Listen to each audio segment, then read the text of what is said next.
क्या होता है वो मैंने आपको डिटेल में समझाया था। और इस वीडियो में हम अध्येता की विशेषताएं देखेंगे। तो वीडियो जो है वो मैं काफ़ी टाइम के बाद डाल पा रही हूँ, तो क्योंकि मेरा स्वास्थ्य बहुत अच्छा नहीं था, तो इसलिए मैं क्षमा चाहूँगी आपसे कि वीडियो हमारा जो है काफ़ी टाइम के बाद मैं अपलोड कर रही हूँ। बट अब से मैं जो है जून तक मैं आपके सारे 10 यूनिट कंप्लीट करवा दूँगी, तो आप लोग जुड़े रहें हमारे साथ। तो इस तरह से आज हम देखते हैं अध्येता की विशेषताएँ क्या होती हैं। अध्येता क्या होता है? शिक्षार्थी, विद्यार्थी, मैंने आपको पहले भी बताया है कि शिक्षार्थी, विद्यार्थी, स्टूडेंट, है ना। तो इस तरह से कह सकते हैं अध्येता की विशेषताएं। तो एक अध्येता की क्या विशेषताएं होनी चाहिए? तो शिक्षा के प्रति उसको क्या कैसा होना चाहिए? उत्साह एवं उत्सुकता होनी चाहिए। एक विद्यार्थी को कैसा होना चाहिए? उसको जो है शिक्षा के प्रति उसकी रुचि होनी चाहिए, उत्साह होना चाहिए उसके अंदर, ठीक है, उत्सुकता होनी चाहिए, जानने की जिज्ञासा होनी चाहिए, मतलब जानने की इच्छा होनी चाहिए। तभी ना, जब उसके अंदर शिक्षा के प्रति उत्साह होगा तो वो बहुत अच्छा सा ज्ञान जो है प्राप्त कर पाएगा बहुत अच्छे से, और एक बहुत अच्छा विद्यार्थी कहलाएगा। तो एक विद्यार्थी, एक अच्छे विद्यार्थी के कैसे गुण होते हैं, कैसी उसकी विशेषताएं क्या होनी चाहिए कि उसको शिक्षा के प्रति उत्साहित होना चाहिए, ठीक है। तो इतना क्लियर है आपको। और धैर्य एवं सहनशीलता, तो कैसा होना चाहिए एक विद्यार्थी को? उसके अंदर धैर्य होना चाहिए, एवं उसको कैसा होना चाहिए? सहनशीलता होनी चाहिए उसके अंदर, है ना। क्रोधी नहीं होना चाहिए उसको, धैर्यवान होना चाहिए, सहनशीलता होनी चाहिए उसके अंदर, तभी वो एक अच्छा विद्यार्थी बन पाएगा। अच्छा, पूर्वाग्रह मुक्त होना चाहिए। पूर्वाग्रह क्या होता है आप लोग मुझे कमेंट्स में बताएं। अच्छा, एक चीज़ और देखिए, पूर्वाग्रह मुक्त होना चाहिए, मतलब पूर्वाग्रह क्या का अर्थ होता है मैं आपको बता देती हूँ।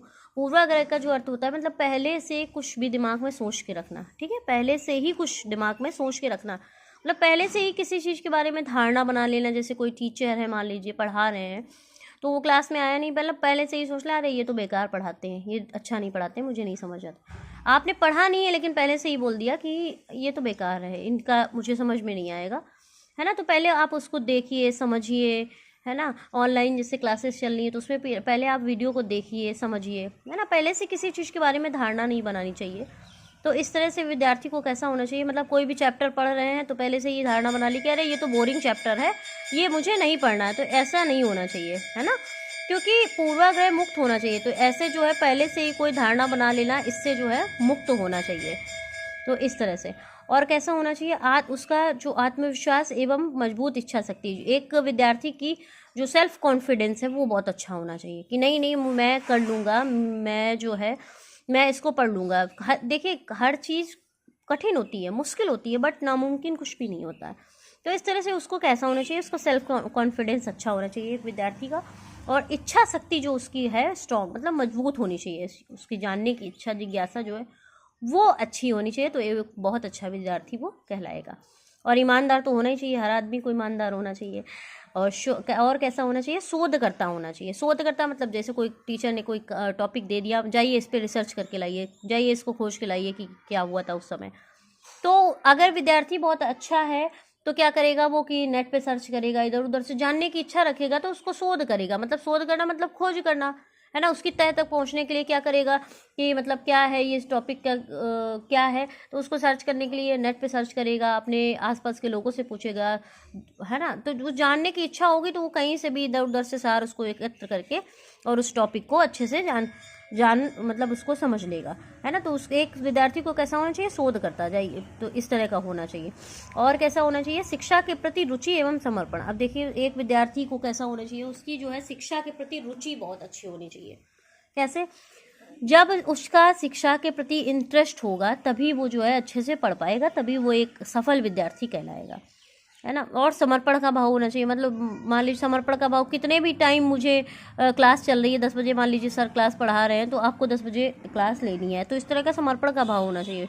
सोना नहीं है मुझे, अच्छे से जो है इतने घंटे मुझे सोना नहीं, मुझे दिन के 6 घंटे पढ़ना, तभी मैं नेट का कोर्स जो है कंप्लीट हो पाएगा मेरा, तभी मेरा नेट और JRF क्लियर होगा, है ना। तो इस तरह से समर्पण का भाव जब होगा, आप सोते रहेंगे, नहीं पढ़ेंगे तो आपका भाग्य के सहारे नहीं बैठ सकते ना, जब पढ़ेंगे तभी तो पास होंगे। तो इस तरह से एक विद्यार्थी को कैसा होना चाहिए? शिक्षा के प्रति उसकी रुचि अच्छी होनी चाहिए और समर्पण का भाव होना चाहिए, तभी वह एक अच्छा विद्यार्थी कहलाएगा।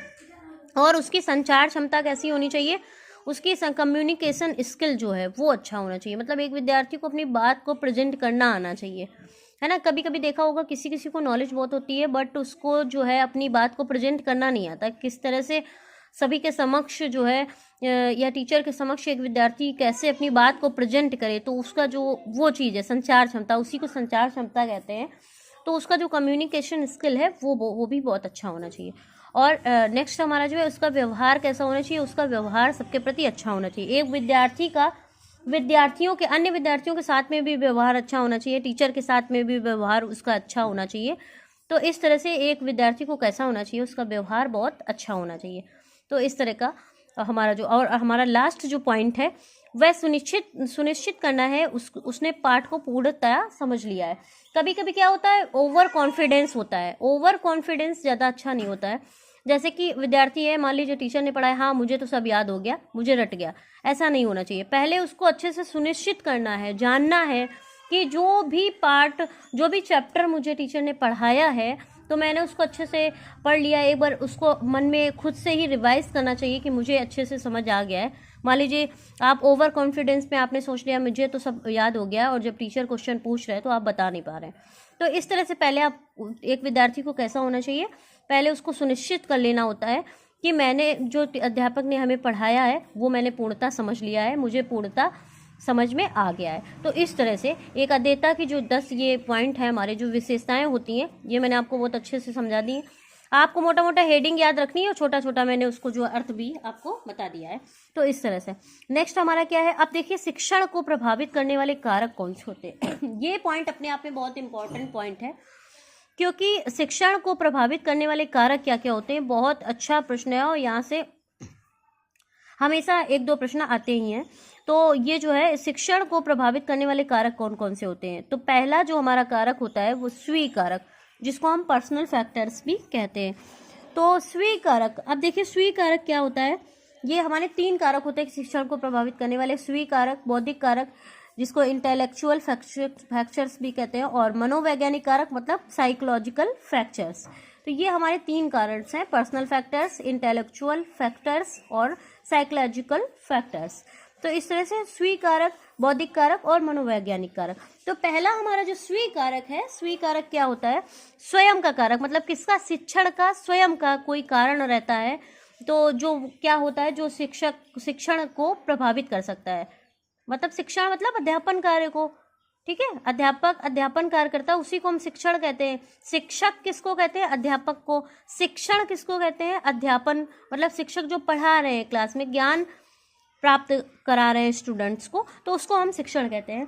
तो शिक्षण को प्रभावित करने वाले कारक कौन कौन से, अब मान लीजिए टीचर का स्वयं का, स्वीकारक मतलब टीचर का स्वयं का, पर्सनल फैक्टर्स जिसको कहते हैं, पर्सनल कोई कारण हो सकता है। पर्सनल कारण क्या हो सकता है, एक तो विद्यालय, 2 कारण हो सकते हैं पर्सनल। एक तो आप ये स्वीकारक में आप 2 कारण देखिए, एक आपका हो सकता है पारिवारिक कारण, किसका, शिक्षक का एक पारिवारिक कारण हो सकता है, एक हो सकता है विद्यालय। तो पारिवारिक कारण में क्या हो सकता है, मान लीजिए घर में कोई घर का जो आर्थिक परिस्थितियां वो हो सकती हैं पारिवारिक कारण में, ठीक है, या कोई आर्थिक परिस्थिति से ग्रसित है टीचर, या फिर घर में कुछ हो गया है, माता पिता या किसी का स्वास्थ्य अच्छा नहीं है तो भी उसका मन नहीं लगेगा पढ़ाने में, है ना। तो इस तरह से टीचर को, शिक्षण को प्रभावित करने वाले कारक में जो स्वीकारक है उसमें उनका जो है एक पारिवारिक कारण हो सकता है, ठीक है। तो टीचर का क्या है, पारिवारिक कारण में बच्चों के प्रति कोई जैसे बच्चों का स्वास्थ्य अच्छा नहीं है, कुछ दिक्कत है, प्रॉब्लम है घर में, तो उस तरह से उनका एक पारिवारिक कारण हो सकता है। और नेक्स्ट क्या होता है, विद्यालय। नेक्स्ट एक विद्यालय, मतलब जैसे विद्यालय का भी एक कारण हो सकता है शिक्षण को प्रभावित करने में। जैसे टीचर का स्टूडेंट के साथ, मान लीजिए किसी टीचर का स्टूडेंट के साथ कोई बात हो गई, तो इस तरह से, या टीचर का टीचर के साथ ही कोई टीचर का दूसरे टीचर के साथ कोई बात हो गई तो भी उसका मन नहीं लगेगा पढ़ाने में, या टीचर का प्रिंसिपल के साथ कोई बात हो गई तो इस तरह से तब भी उनका मन बहुत अच्छा नहीं लगेगा, बहुत अच्छे से नहीं पढ़ा पाएंगे। तो शिक्षण को प्रभावित करने वाला जो पहला कारक है शिक्षक का, वो हो सकता है उनका स्वयं, मतलब पर्सनल फैक्टर्स, जिसको हम स्वीकारक कहते हैं। तो इतना आपको बहुत अच्छे से क्लियर हो गया होगा कि कारक में 2 कारण हो सकते हैं शिक्षक के।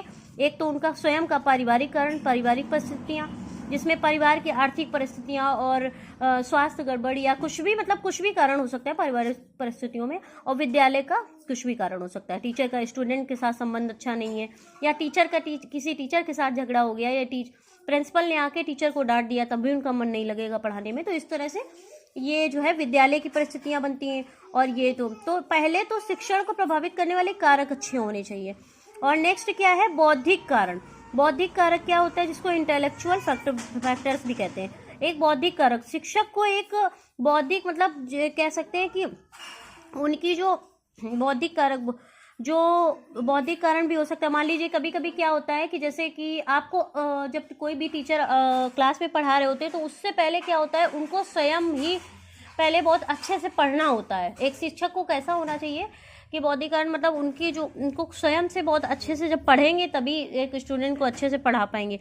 कभी कभी क्या होता है कि हर क्लास में 2-4 ब्रिलियंट बच्चे होते ही होते हैं, तो वो क्या करते हैं ऐसे में कि मान लीजिए वो कोचिंग नहीं ब्रिलियंट होते हैं तो कोचिंग पढ़ के ब्रिलियंट बन जाते हैं, और फिर मान लीजिए कोचिंग में कोई क्वेश्चन पूछा गया और आके उन्होंने अपने टीचर से पूछ लिया।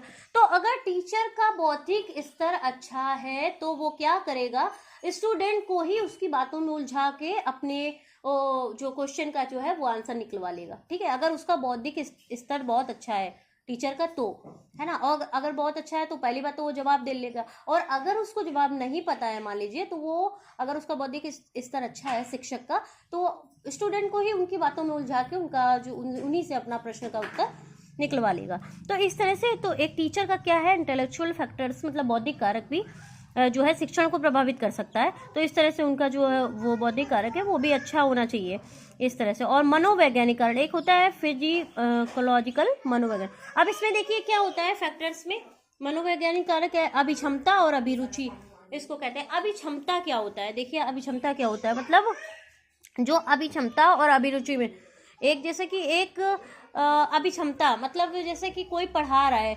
अभिक्षमता मतलब अपनी कह सकते हैं एक अभिरुचि होता है। अभिरुचि पहले आप समझिए, अभिरुचि क्या है, जैसे कि पैशन और प्रोफेशन आप ले लीजिए। ठीक है, पैशन फॉर एग्जांपल मैं आपको दे रही हूँ, पैशन और प्रोफेशन। अभिरुचि क्या है, अब जैसे कि कोई टीचर है तो मान लीजिए उसको वो कैसे पढ़ा रहा है, मान लीजिए उसका माइंड किसी और चीज़ में लगता है।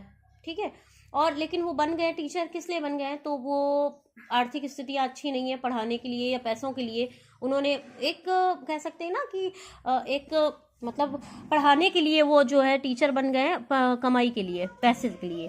ठीक है, लेकिन उनकी रुचि किसी और चीज़ में है, मान लीजिए वो सिंगिंग में उनकी रुचि है लेकिन वो पढ़ा रहे हैं, तो ये क्या हो गया, अब उनका पैशन कहाँ है, प्रोफेशन कहाँ है, तो ये चीज़ है।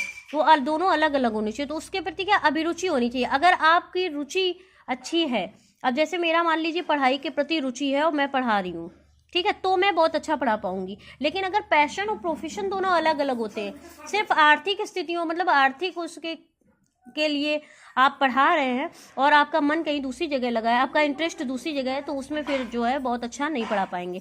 तो ये भी एक शिक्षण को प्रभावित करने वाले कारक होते हैं। तो अभिक्षमता और अभिरुचि आप समझ पाएंगे। अभिक्षमता क्या है कि जो मैंने आपको अभी समझाया है वो अभिक्षमता और अभिरुचि। तो इस तरह से आपको दोनों ये क्लियर हो गए होंगे, शिक्षण को प्रभावित करने वाले कारक होते हैं ये। तो ये भी आप जो है अच्छे से समझ लीजिए। शिक्षण विधियाँ क्या होती हैं ये भी आप नाम जान लीजिए और छोटा छोटा इसका काम भी जान लीजिए। आगमन विधि सबसे पहले आती है, आगमन विधि। आगमन विधि क्या होती है, आसान से किसी चीज़ को मुश्किल की ओर ले जाना। मतलब पहले क्या होता है, आसान से मुश्किल की ओर ले जाना। मतलब जैसे पहले फॉर्मूला बताया है ना, फिर उसके बाद जो है उसको समझा दिया, एक पहले एग्जाम्पल बताया फिर उसके बाद उसको समझा दिया, सिद्धांत बता दिया। उसी तरह आगमन का उल्टा होता है निगमन विधि। निगमन विधि में क्या होता है, मुश्किल से आसान की ओर ले जाना। जैसे बता दिया आपको पृथ्वी में गुरुत्वाकर्षण बल है। अब क्या है, पृथ्वी में गुरुत्वाकर्षण बल है, तो ये आपको पहले बता दिया फॉर्मूला। ठीक है, फिर आप क्या प्रैक्टिकल करके बताया कि मतलब गेंद एक ली गेंद और ऊपर फेंकी और फेंकी फिर वो नीचे आ जाती है। तो नीचे क्यों आ जाती है, क्योंकि पृथ्वी में एक गुरुत्वाकर्षण बल है, इसलिए जो भी कोई चीज वस्तु हम ऊपर फेंकते हैं वो उसको नीचे खींच लेती है। क्यों खींच लेती है, क्योंकि पृथ्वी में गुरुत्वाकर्षण बल है। तो पहले उसका सिद्धांत बताया और बाद में एग्जाम्पल बताया। तो ये क्या होता है, मुश्किल से आसान की ओर ले जाना। तो ये होता है हमारा निगमन विधि। आगमन विधि का जस्ट उल्टा होता है निगमन विधि। दूसरा क्या होता है, खोज या अन्वेषण विधि। तो शिक्षण विधियाँ क्या होती है, खोज या अन्वेषण। कोई टॉपिक दे दिया, जाइए खोज के लाइए इसको, ये होती है खोज विधि। बोध प्रणाली। बोध प्रणाली मतलब जैसे बौद्धिक स्तर, वही मैंने अभी बताया बोध प्रणाली। उसकी शिक्षण विधियों में बोध प्रणाली, जैसे मैंने अभी बौद्धिक कारक बताया, सेम उसी तरह से बोध प्रणाली उसकी मतलब सोचने की क्षमता अच्छी होनी चाहिए। उसके बाद निरीक्षण प्रणाली, विद्यार्थी स्वयं निरीक्षण करते हैं मतलब शिक्षक क्या करते हैं, पहले विद्यार्थी को कुछ पढ़ाया, उसके बाद उसका निरीक्षण किया कि उसका कहाँ तक उसने पढ़ा है, क्या पढ़ा है, कितना है ना। तो उसको जैसे मान लीजिए कोई चैप्टर पढ़ा दिया, फिर दे दिया, जाइए याद करके लाइए, कल मैं इसको जो है आपसे इससे प्रश्न पूछूंगा। तो इस तरह से निरीक्षण प्रणाली हो गई आपकी। यांत्रिक प्रणाली क्या है?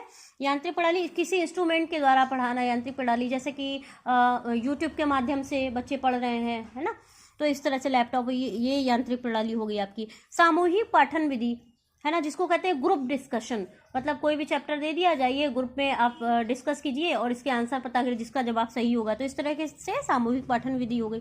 क्विज प्रणाली, क्विज प्रणाली मतलब 4 ऑप्शन दे दिए, प्रश्न दे दिया, 4 ऑप्शन दे दिए, जाइए उत्तर पता कीजिए। 2 लोगों में 2 ग्रुप दे दिए, जाइए कुछ खिला दिया। तो इस तरह से क्विज प्रणाली हो गई। एक होती है प्रश्नावली प्रणाली। प्रश्नावली प्रणाली क्या होती है कि कोई चैप्टर पढ़ा दिया, अब उससे टीचर जो है स्टूडेंट से प्रश्न पूछेंगे और बताएंगे कि आप बताइए, चलिए बताइए आप क्या होता है इसका प्रश्न क्या है। मैंने who is a toto, toto was a monkey, इस तरह से, ठीक है। तो ये हो गई आपकी प्रश्नावली प्रणाली। अब क्या है? अभ्यास प्रणाली। अभ्यास प्रणाली मतलब कोई चैप्टर पढ़ा दिया, जाइए इसको रिवाइज कीजिए, आप अभ्यास कीजिए और फिर मैं आपसे इससे प्रश्न पूछूंगा। तो ये हो गई आपकी अभ्यास प्रणाली। पुनरावृत्ति प्रणाली। पुनरावृत्ति प्रणाली मतलब जिसको इंग्लिश में कहते हैं रिवीजन करना, ठीक है। तो पुनरावृत्ति प्रणाली क्या होती है? रिवीजन करना, किसी चीज का रिवीजन करना। जब आप मान लीजिए टीचर ने कोई पार्ट पढ़ाया आपको, आप उसे अच्छे से रिवाइज करेंगे। एक स्टूडेंट की बात कर रही हूँ मैं, कोई स्टूडेंट फिर उसे अच्छे से रिवाइज करेगा तो उसके माइंड में चीज़ें अच्छे से सेटअप हो जाएंगी और वो फिर अच्छे से उसको याद हो जाएंगी। अगर मान लीजिए कोई चीज़ पढ़ा दी गई, आपने उसको 2 हफ्ते तक देखा ही नहीं, रिवाइज नहीं किया, तो वो चीज़ आप भूल जाएंगे। लेकिन अगर आप उसको रिवीजन करते रहेंगे, रिवाइज करते रहेंगे, तो आपके माइंड में चीज़ें सेटअप हो जाएंगी। तो इसलिए तो ये आपका हो गया पुनरावृत्ति प्रणाली। इसके बाद होती है आपकी विश्लेषण प्रणाली। विश्लेषण प्रणाली किसी चीज की तय तक जाना, ठीक है। विश्लेषण का होता है उल्टा संश्लेषण प्रणाली, उसमें जो है पूरी उसकी जांच करना, खोज करना, है ना। तो ये होती है आपकी संश्लेषण विधि। व्याख्यान विधि क्या कहते हैं? जिसको लेक्चर मेथड कहते हैं। जैसे मैं आपको कोई चीज़ टॉपिक है, जैसे मैं टीचिंग एप्टीट्यूड में आपको देता है कि विशेषताएं, शिक्षण को प्रभावित करने वाले कारण और शिक्षण विधियां, तो इस पे मैं आपको लेक्चर दे रही हूँ, पढ़ा रही हूँ। तो ये आपका होता है, क्या होता है? लेक्चर मेथड, जिसको कहते हैं व्याख्यान विधि कहते हैं। और नेक्स्ट है आपका प्रयोगशाला विधि। प्रयोगशाला मान लीजिए लैब में जाएंगे, प्रैक्टिकल करेंगे, परख नली में डालेंगे, बायो लैब में जाएंगे। तो इस तरह से ये आपका प्रयोग करने के लिए कुछ समझा दिया, फॉर्मूला समझा दिया, उसके बाद आपको प्रैक्टिकल करना, जाइए आप प्रयोग करिए, प्रयोगशाला में जाइए, ठीक है।